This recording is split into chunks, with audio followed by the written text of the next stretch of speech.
There's also, I really love giving talks here. I've given several here, and, because it's a great audience, and because all of you are so knowledgeable about architecture and building and so on. So it's a wonderful thing for all of us to come here and give talks to all of you.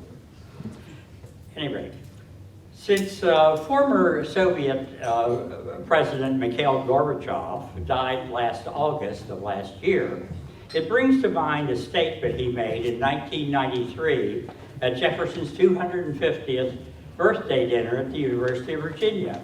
Wow. He mentioned that when, as a young student, he had to secretly read about Jefferson.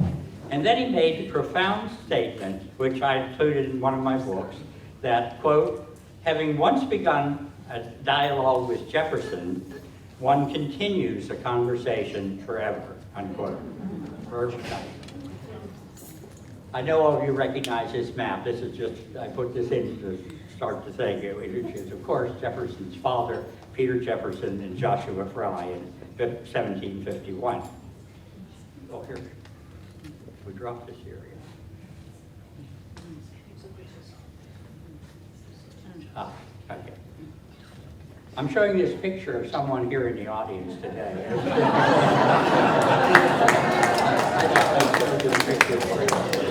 And he decided to come along on this adventure here. As all of you know, Jefferson was born on the 13th of April, 1743, and he died on the 4th of July, 1826, the 50th anniversary, of course, of the Declaration of Independence. And ironically, Adams died on that same day and Monroe on that day, but in 1831. Jefferson was many things. He was a lawyer, legislator, governor of Virginia, secretary of state, trade minister to France, vice president of the United States, the third president, an architect, a landscape architect, to name just but a few of his activities. He spoke 5 languages, read in 7, including Greek and Latin. And as a student at the College of William and Mary, he purchased his first book on architecture and later assembled one of the largest libraries on architecture in America. And during his lifetime, he accumulated 3 libraries, of course. The largest was almost 7,000 volumes. And our knowledge of Jefferson is enriched by 65,000 extant documents, of which there are 19,000 letters that he personally wrote, along with 600 of his drawings. And Jefferson had 600 slaves during his lifetime.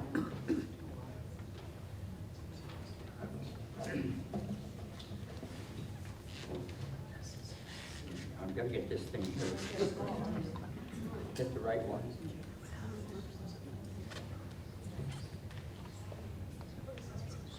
This thing is kind of touching. There. Okay. So now I'll first discuss public buildings and then dwellings in the Jeffersonian period. Jefferson is the father of neoclassicism, or Roman revival in America, with this building that you see here, the Virginia State Capitol in Richmond. Shown here is Jefferson's original drawing for it. It was the first U.S. building to be modeled after an ancient Roman temple, making it the start of the Federal period, or neoclassicism in America. It is patterned after the 1st century Maison Carré in Nimes, France, which is perhaps the best example of an ancient Roman temple, even within Italy. Jefferson said, of course, "Here I am, gazing whole hours at the Maison Carré like a lover at his mistress," unquote. The capital had moved from Williamsburg to Richmond in 1780. Clarisseau, who had taught the Adam Brothers architects in England, had built this model from Jefferson's drawing. The Adam Brothers had perfected the delicate Adamesque style of details that was used during this period. Now, Jefferson courthouses. Jefferson designed 3 courthouses which became the Federal period courthouse prototype, the Templar style, meaning 4 columns, or Temple style courthouse. Shown here is his Charlotte County courthouse of 1821. He also designed this Buckingham County courthouse the same year with builder Dabney Cosby. It burned in 1869, but was rebuilt. He also designed the Botetourt County Courthouse of 1818, and it burned in 1847. Cosby was one of the many craftsmen Jefferson had brought to the area to work at Monticello and the university. Now, the University of Virginia. Who in here happens to be going on my tour of the lawn? Oh, okay. Remember what I say, because you'll have a test of the lawn afterwards, okay? I'm going to talk about the lawn for a little bit. Now, the University of Virginia. Jefferson's masterpiece is the University of Virginia, built between 1817 and 1826, from the time he was age 74 until he died at age 83. And he called it, quote, the hobby of my old age, unquote, and referred to it as his, quote, academical village based upon the illimitable freedom of the human mind, unquote. In the bicentennial year 1976, about 50 leading architects were asked, what are the most significant buildings in America? Of the 200 buildings that they listed, the University of Virginia was listed as number one, quote, the proudest achievement of American architecture in the past 200 years, unquote. It is on the World Heritage List, as you know, as is Monticello. This is the 1856 lithograph of the university showing the Rotunda Annex built just 3 years earlier. You're looking towards the east where you see the first mountains anyone encountered when coming all the way from Richmond. Therefore, most of the first land patents in the area were just to the east of these mountains. Also, Monticello, of course, is built on top of this mountain in Jefferson's birthplace, Chadwell, in the River Gap. Of course, Southwest Mountains, Monticello, and Chadwell. And this is the annex.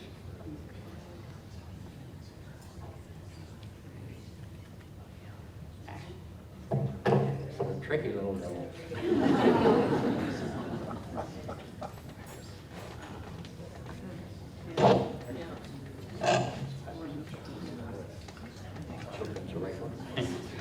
The annex, then, designed by Robert Mills in 1853, shown here in the top left, and attached north of the rotunda, burned in 1895 from an electrical fire. In an effort to save Jefferson's rotunda, an engineering professor, Professor Eccles, tried to stop the fire by placing dynamite in the open area between the rotunda and the burning annex, with the idea it would blow off the burning annex. Guess what happened? However, the dynamite exploded into the rotunda, causing the interior of the rotunda to be destroyed. Its salvaged cast iron column capitals, shown in the bottom center, adorn the university grounds and county plantations. The annex was important to the university as it contained an auditorium seating 1,200 students. I once did a survey of all these annex capitals to see where they are, and I found where all of them are located except one. So if you have that extra one that I don't know, Mary probably has one.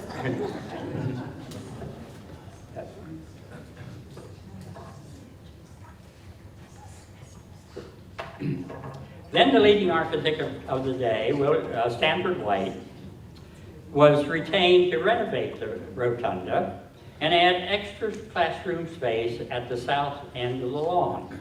The lawn was situated on a hill with an open end to the south to convey Jefferson's concept of education open to the world. White had left out a floor on the interior of the rotunda, as you see here on the left, so that the dome room became a story higher with single and not the original couple columns. So here is the Stanford White's rendition. There was it's 2 stories, whereas Jefferson had a floor in here, as you probably know. And these are some of the fragments from the Stanford White building. I need about 3 hands, I think. Okay. Stanford White. However, White was shot by a wealthy, irate husband, Harry Saul, in the roof garden of Madison Square Garden in New York City, which White had designed. It was a national scandal that shook New York City society. Shaw's wife, Evelyn Nesbit, and the affair was portrayed in the 1955 movie The Girl in the Red Velvet Swing. Anybody seen that? Oh, you were too young. Seems strange that someone would simply get shot to me for simply pushing someone's wife on a swing. The moral of the story is, though, that if you plan to have an affair, make sure the husband is mentally stable first, which Harry was not.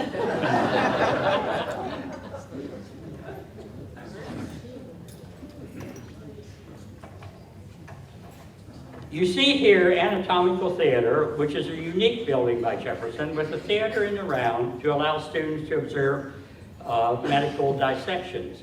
The interior was octagonal, with storage for cadaver parts in its angular corner. Right here.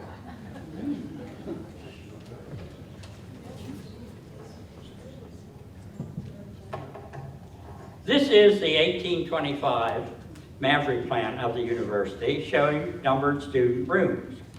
At the north, the top, of course, is a rotunda with its rectangular colonnaded lawn below, and on either side of the lawn are 5 pavilions, behind which are the gardens and beyond which are the arcaded ranges. What makes the lawn so vital as the most significant grouping of buildings in America? Well, as with Monticello, Jefferson's University and the lawn are studies in the contradictions and inconsistencies that so enrich architecture, even modern architecture. Although the academical buildings appears to be symmetrical, it's a subtle study in asymmetry due largely to the landscape upon which it is built. Jefferson said the irregularity of the site was, quote, the law of the land, unquote. In the postmodern movement, we started calling that asymmetrical symmetry, for those of you who are No two of the 10 pavilion plans are alike, of course, and the pavilion doors do not align across the lawn, and each pavilion exhibits a different architectural facade composition in keeping with Jefferson's intention that they serve as the students as models of the different orders of ancient architecture. And because of the terrain and the changing plans of the university, the lawn itself has receding parterres or terraces that slope from north to south, as do the garden somewhat, the west garden somewhat. While just to the west of the West Range, the land slopes, believe it or not, from north to south. You'll notice this on our tour of the lawn when we walk around. The east gardens are 20 feet wider than those in the west, and slope steeply from west to east. And the brick serpentine wall enclosed pavilion garden on both sides expand from north to south to accommodate the increasing number of student rooms between pavilions. All this can only be comprehended by moving about the exterior spaces, which we will do on Sunday. Beyond the gardens, and on each side are the ranges with 3 hotels where students dine. Behind each hotel is a serpentine wall subdivided to gardens, which probably was intended to provide plots for growing vegetables for hotel use. The increasing number then of student rooms between the pavilions and the sloping parterres, while possibly not intended, gave the illusion of greater perspective from the south where the lawn was entered from the 3-notch road. 3-notch road came in down here somewhere. Okay. The old 3-notch road came all the way from Brisbane.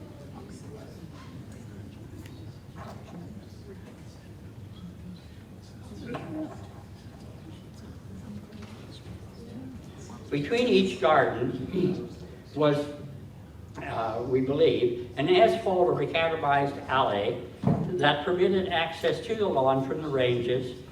It is perhaps one of the first uses of such paving in America by John McAdam of Scotland.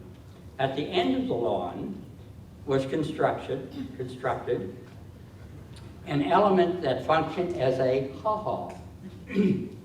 In this case, a lower parterre with retaining walls with cattle gate that prevented cattle from entering the lawn, and because the feature was devoid of a fence, allowed an unobstructed view. The ha-ha was advocated in a 1709 French book. It was deemed so astonishing that people expressed their surprise Ha-ha! Shown here is a retaining wall and cattle gate that was in place in 1826 on the lawn. Jefferson intended the lawn itself to be expanded and extended, its student rooms, pavilions, and colonnades to the south as needed.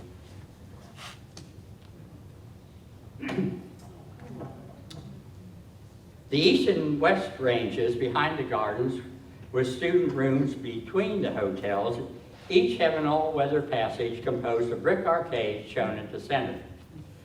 One-story Tuscan colonnades on each side of the lawn serves the same purpose as you see in the top photo. The colonnade passages on each side of the lawn were connected at the rotunda then by two below-ground level all-weather wings lighted by lunettes. These spaces formed the gymnasia where Jefferson expected students to exercise. And because, by the way, the lawn did not have a chapel, in around 1850 approximately, one of the arcades there was made into a chapel by the students. The lower lawn level of each pavilion contained classrooms and sometimes an office. The land then sloped off enough to the rear of the pavilions to allow direct entrance to ground floor kitchens, slave quarters, and sometimes a dining room. The roofs of the lawn colonnades, edged with wooden Chinese railings, were used by professors as private exterior passages, linking the second floors of the pavilions where professors lived. Again, the separation of what is public and what is private. Several of the pavilions had balconies hung with wrought iron rollers so they would not engage the columns. This is believed to be the first use of suspended balconies in America.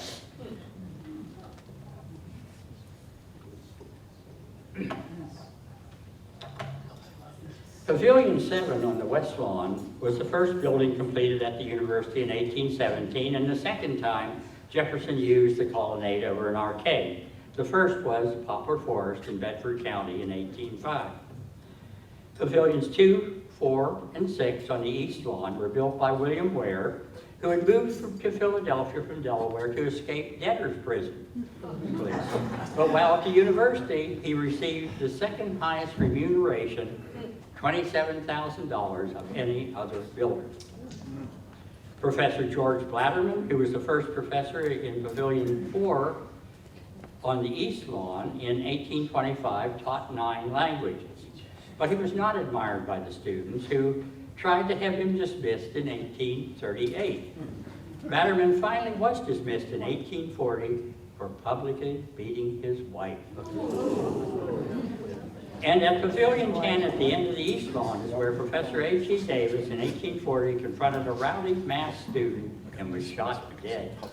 Since no one would reveal the student's name, this precipitated the institution of the honor system at the university 2 years later. Therefore, now if a student shoots me, I have the satisfaction of knowing that the students have to tell who did it. Of course, today, all of our students and faculty, like me, are very, very normal.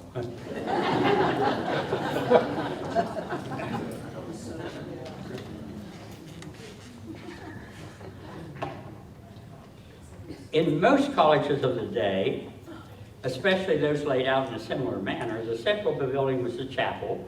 At the University of Virginia, however, the central rotunda, patterned after Rome's Pantheon, became the school's center of learning, the library.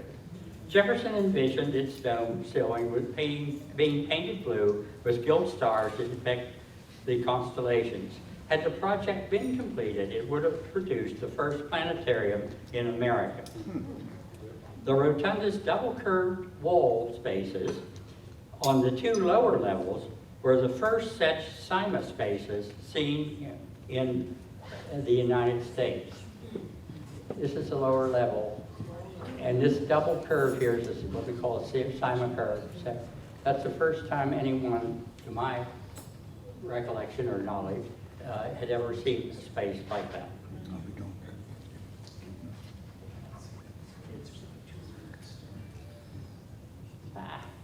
This little thing is, and I are not cooperating here at all.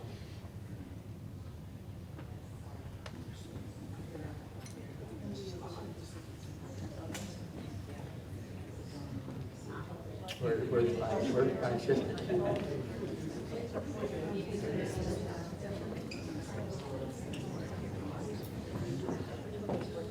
This is the one that's supposed to come forward. There, okay. You say. Okay. Now Roman revival houses specifically designed by Jefferson. First his own home, Monticello, which all of you know more about probably than I do here. Jefferson's Monticello began in 1768 when he was 25 years of age, shown in the bottom illustration. It's a tripartite design, possibly patterned after the portico of Palladio's Villa Pisani or Villa Cornaro in Italy. But while minister to France, Jefferson observed the building of the Hotel de Somme across from the Louvre in Paris. He said, as I'm sure some of you know, I quote, "I'm violently smitten with the Hotel de Somme and used to go to the Tuileries almost daily to look at it," unquote. He came back and introduced the dome and doubled the size of the house as seen in the bottom illustration. As he said, quote, "Architecture is my delight and putting up and pulling down, one of my favorite amusements." Yes, what got him into financial trouble. Now we'll try one more.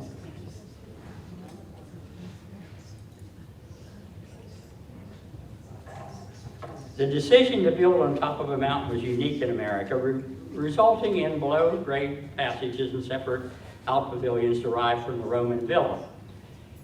It is the first figural or non-orthogonal space in America with few of its interior spaces alike.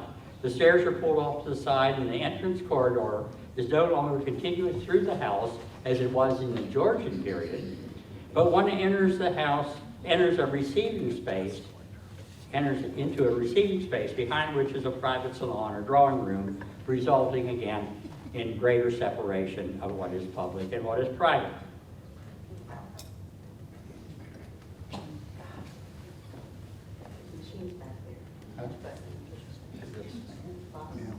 This one.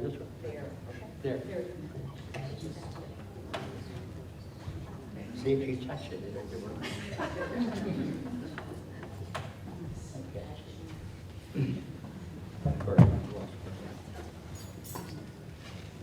It was the first dome built on an American house visible from the exterior, at least is my recollection.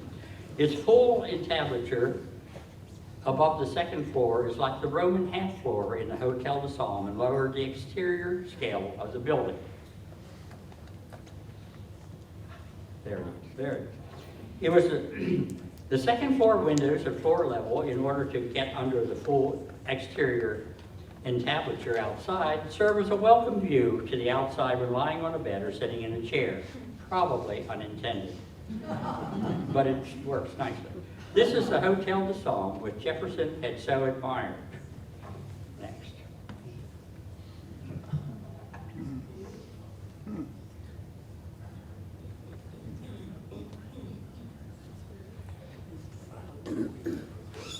Its full entablature above the second floor at Monticello is, this is the Hotel de Somme.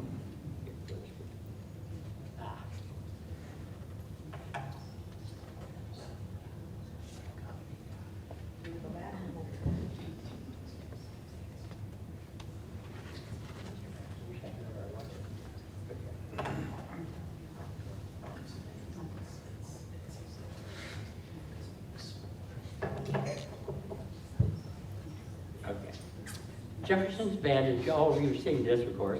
Jefferson's bed straddles space between his study and the dressing room with a closet above and his interior privy nearby. Other bed chambers have recessed beds in the French manner and double doors for acoustic purposes seen below.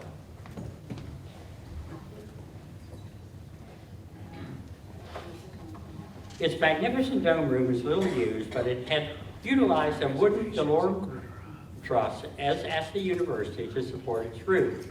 Delorme had written a pattern book on trusses in the 1700s.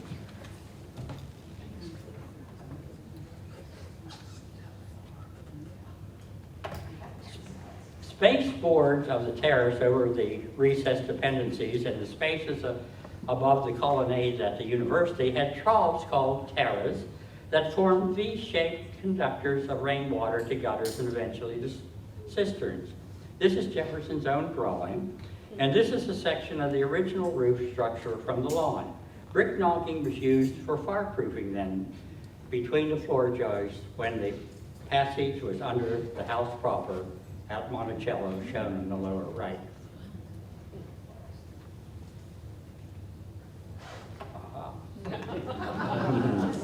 Monticello contained 3 interior privies.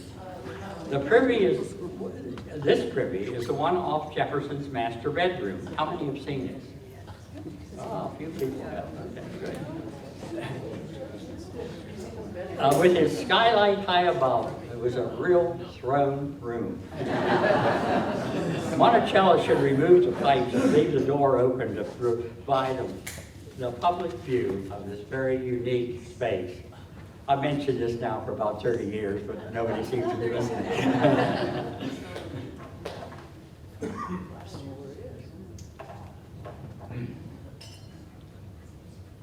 This reconstructed garden pavilion overlooks the 1,000-foot-long garden parterres with the higher Mount Alto mountain in the background, where Jefferson had envisioned this ziggurat building with water pummeling from below. Had it been built, it would have been our first Disney World attraction. Also the tallest building that Jefferson ever designed. Jefferson also designed a circular labyrinth of Scotch brooms for the property, shown in his own drawing on the bottom left, which Batty Langley had promoted in his early 18th century book. At the time of his death, Jefferson was in debt about $105,000, about $2 million in today's terms, and ironically, Levy, who saved Monticello, was in debt at the time of his death about $1 million. Monticello has made some paupers of its custodians, but not now.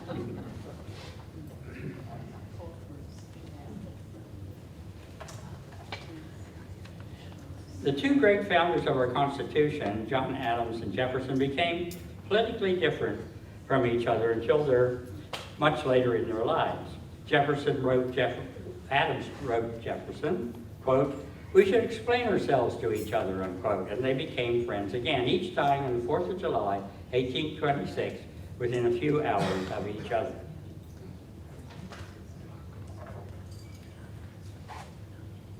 Now, some other buildings. How are we doing on time? Correspondence indicates James Adams' brother William adopted Jefferson's plan for his house, Woodbury Forest, in 1793. He also designed Edge Hill in 1799 for Thomas Mann Randolph Jr. that you see here. These are the drawings. And at Edge Hill today, there's actually an outbuilding there that I've documented, which I think is part of the original building, because the building had burned and only a piece of it was left.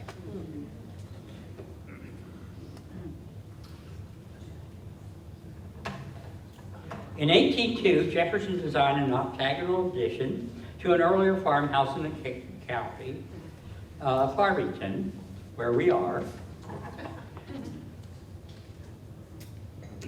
But during its construction, Jefferson was in Washington as President of the United States, and upon return was disappointed in its execution. Typical of Jefferson, though, its interior was originally asymmetrical, with an offset partition creating 2 rooms, as you see in his own drawing on the top left. It is now 1 space. If we're in this room, and we lift up a little carpet there, you could actually see where the partition was in the floor.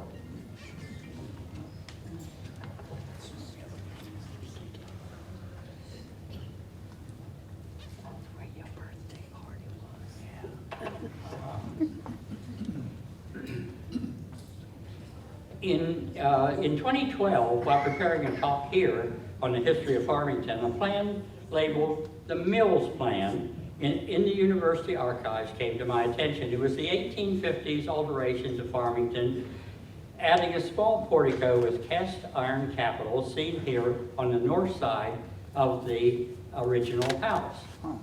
It raised the question as to whether it and its wonderful cast iron classical portico were not actually designed by the famous architect Robert Mills, which would have been, at the time he was designing the University Rotunda's annex with cast iron columns, which was completed in 1856. Mills had studied at Monticello under Jefferson and had designed the Monumental Church in Richmond, the Washington Monument, Patent Office, and Treasury in D.C. I had wondered who might have designed this handsome portico with Tower of the Winds columns on this edition. Undoubtedly, since Mills was the designer, Farmington has had two great architects, not just one. That's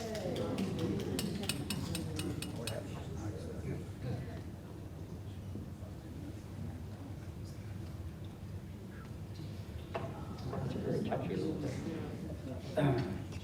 These are Jefferson's original house drawings for Butlersville in Orange County. It was completed in 1822 but burned Christmas Day, 1884. Its ruins have been stabilized and preserved. Now to review some houses patterned after Andrea Palladio's 16th century Villa Rotunda in Vicenza, Italy.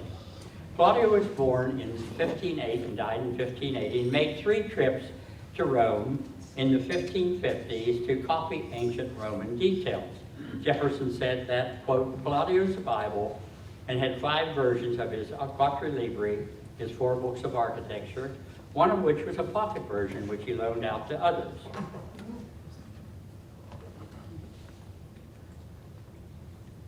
It was Jefferson who most likely patterned the 1796 Edgemont, shown here in Albemarle County, after Palladio's Rotunda. In 1936, the early woman photographer, Frances Benjamin Johnston, and architect Milton Grigg rediscovered the house. It had simply a 2-story demi-octagonal end to the north, but Grigg squared it off with an arcade below and columns above, like at Poplar Forest. So here's what they saw originally here, and this is what Milton Grigg did. As I noted in an Architectural Digest article, in many ways, Edgemont is a masterpiece of the hand of Milton Grigg.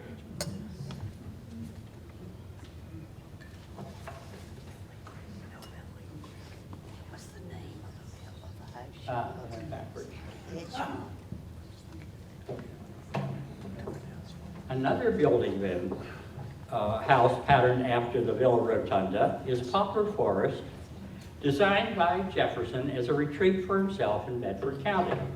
In 1804, Jefferson envisioned an octagonal house in combination with rectangular spaces for his daughter Maria, wife of John Epps, and leveled off the site east of Charlottesville at Pantops to accommodate it. The house was never built because Maria died that year, and 2 years later he began a similar dwelling shown here. Poplar Forest features a rear facade that demonstrates his first use of a portico over an arcade. Of course, the second one was at the University Pavilion.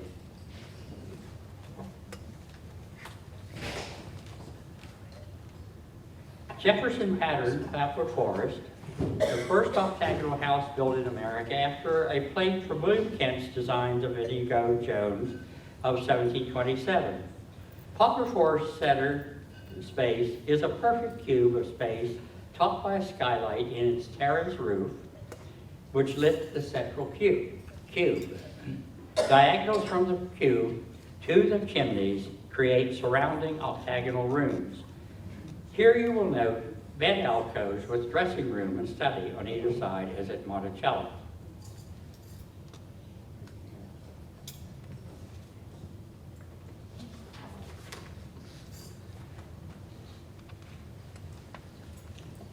And now to end. Jefferson also laid out Poplar Forest grounds with geometric precision as in this theoretical site plan. Jefferson liked the tight planting of different trees in clumps shown below. Mount Vernon and Latrobe's White House had tree clumps too. Poplar Forest is possibly Jefferson's masterwork of pure geometry, actually much more sophisticated in certain ways than Monticello, and very modern in my opinion. The recently acquired 1933 oak forest by Stuart Smith, just across the road from Farmington here, is patterned after Poplar Forest. Also, my friend, by the way, Travis McDonald, will be speaking much more about Poplar Forest here at Farmington in November, I believe. This ends our conversation then with Jefferson, as Gorbachev had said. After this lecture, perhaps you'll perceive both the university and Monticello with a different eye than you had when you visited them previously. Thank you.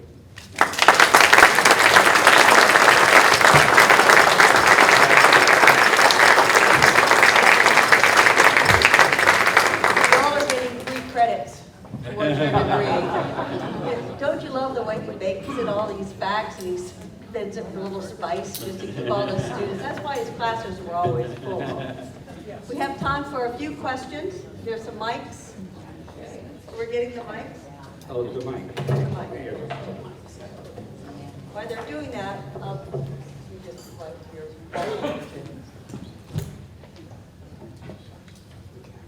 They're coming. We're over there. Wait, were you? Oh, Walter Douglas has a question. While you're getting there, I just want to bring your attention, oh, it's up there. Bring your attention to what's on your chair, because these are all the new programs starting this season in October. So put it on your calendar, make your reservations when they open on the website, or call in to Bailey Johnson to be sure you, because we have big crowds. And also we have great dinners too, but I got to tell you, Punky File and Melissa Young have done another incredible job in pulling together these programs for us. There are a lot of regulars here. Have you found Walter? Okay. Okay. Great. Wonderful presentation, wonderful lecture. You talked about the influences on Jefferson. What are some of Jefferson's influences? Where do they manifest themselves in architecture after Jefferson, that we see them today? Some of the great buildings we can see, wherever they saw a neo-Jeffersonian, maybe, interpretation. You mean what architects later on took Jefferson? Exactly. And what buildings can we go look at that sort of show this Jeffersonian influence? Well, you mentioned Woodbury Forest, but there's some other... Well,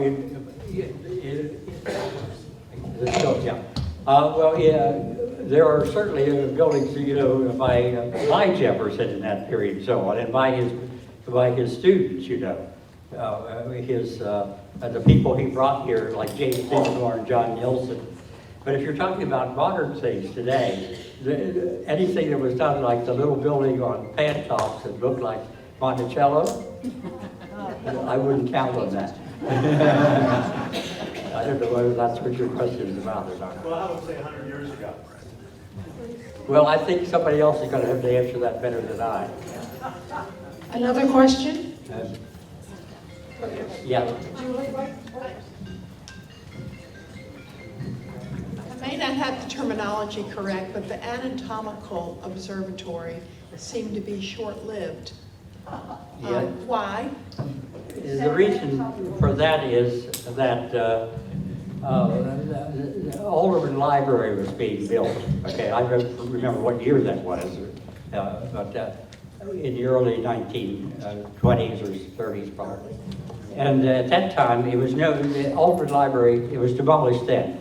But Alderman Library was in no way impinging upon that site, but it was torn down anyway, okay? And for years then, alums kept sending money, or wanting to send money to rebuild that, but it was often felt not to do that, and so it's never redone, okay? One more question. Oh, coming, Mike. Hi. Do you have an opinion you can share with us on the effect of closing off the southern exposure of the lawn by Cabell Hall?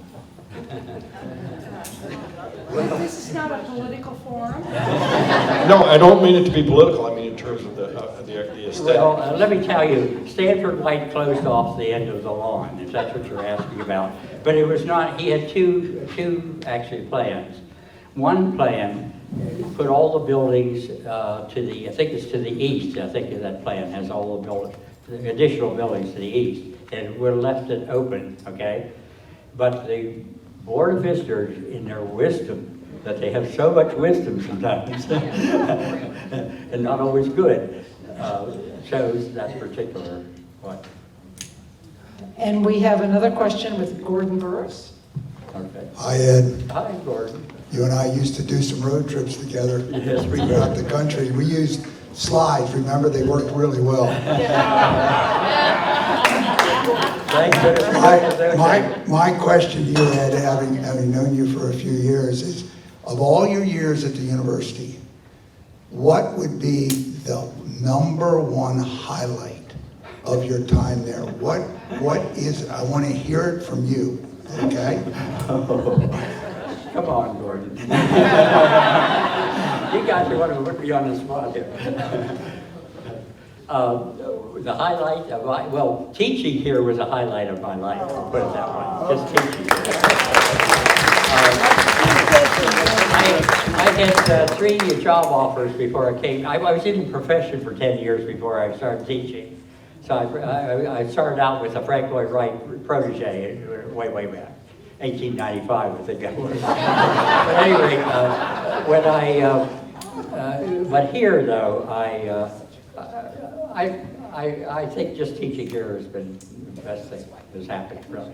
I appreciate it. Jackie, we love red tape. Thank you.